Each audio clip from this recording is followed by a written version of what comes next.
The reason that we're in a treaty process is it's the only process that's going to allow us to make the changes that need to be made. We also want to negotiate a land settlement for the Nungalis before any more of our territory is alienated to third parties. A land settlement will also allow the Nungalis to remain a distinct peoples within Canada with their own land base.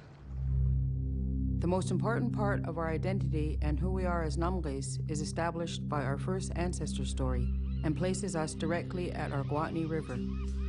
When the transformer Gwatney traveled around the world, he eventually returned to the place where Gwatnanalis lived.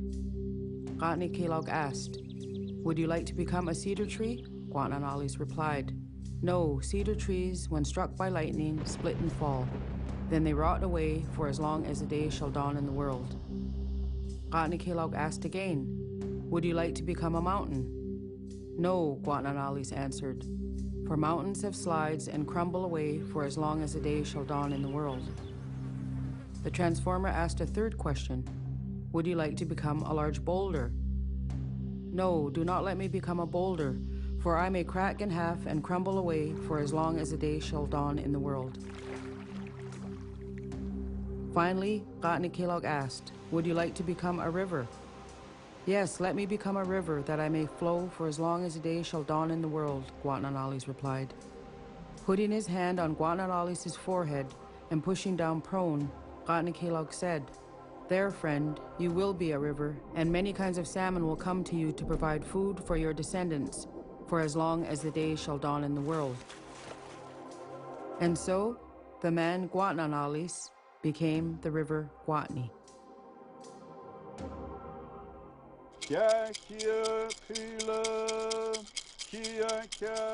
One of the key elements of our treaty negotiations is our Gwatney River watershed.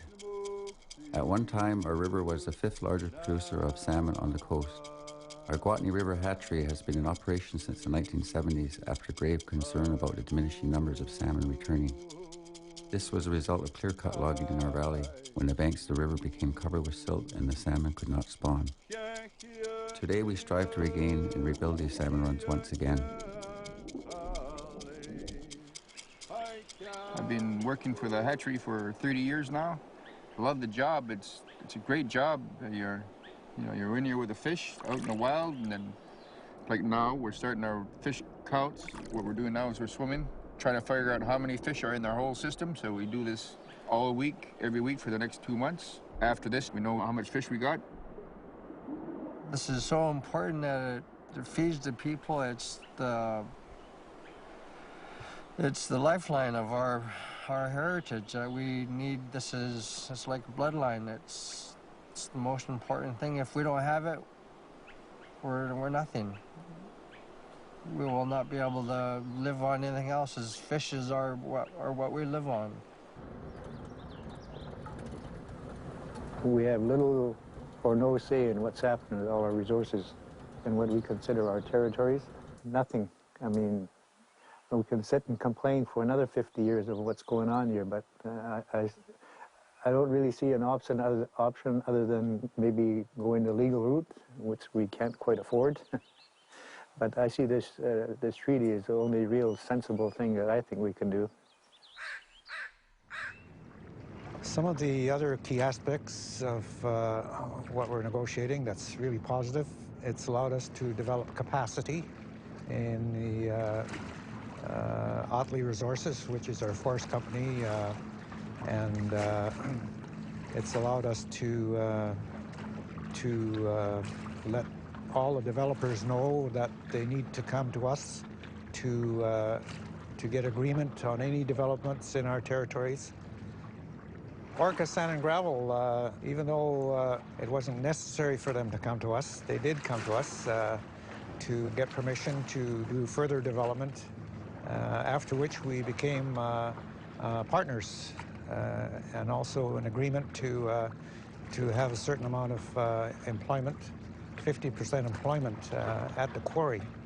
And it's now one of the biggest quarries in British Columbia. In our continued role of stewardship over our waters, we have our fisheries guardians who monitor the sports fishermen activity in Area 12. They count the boats and how many hooks are in the water at any given time. They monitor the wildlife, count whales, seals, and sea lions.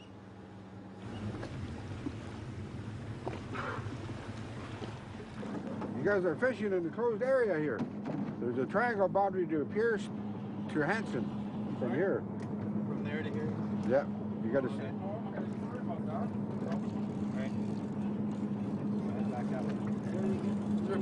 Yeah, this is a nursery for rockfish here. Line didn't seem this long this morning. Another important role is to gather traditional foods like crabs, which are counted, weighed, and distributed to the elders in the community. Here is their base deadliest catch right here. One crab. This one's soft. So this one's too soft. It would have been keepable.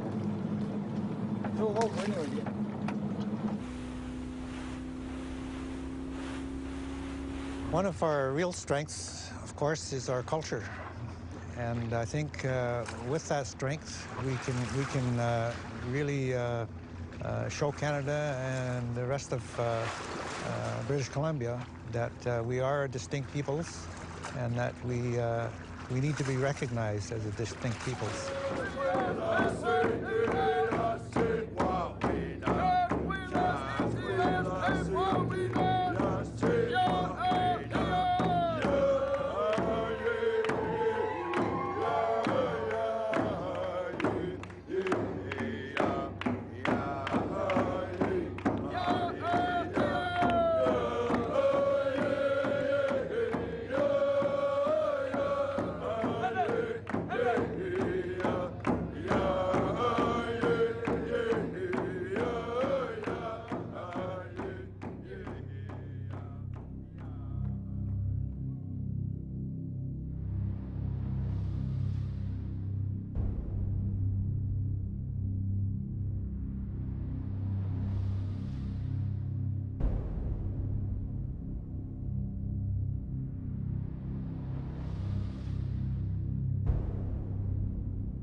Wallace ik eno ke kwatnalach.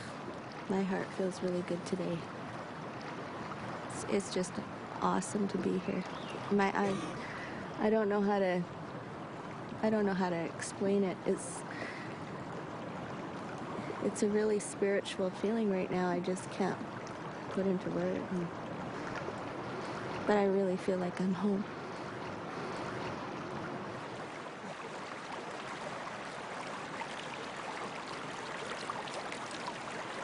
This is where our ancestors came to do cleansing and purification.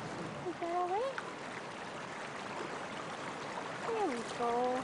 All clean. All clean. I know who I am and I know where I come from. And there's this invisible umbilical cord that connects you to your people and your land. But how do you teach that to children in a classroom?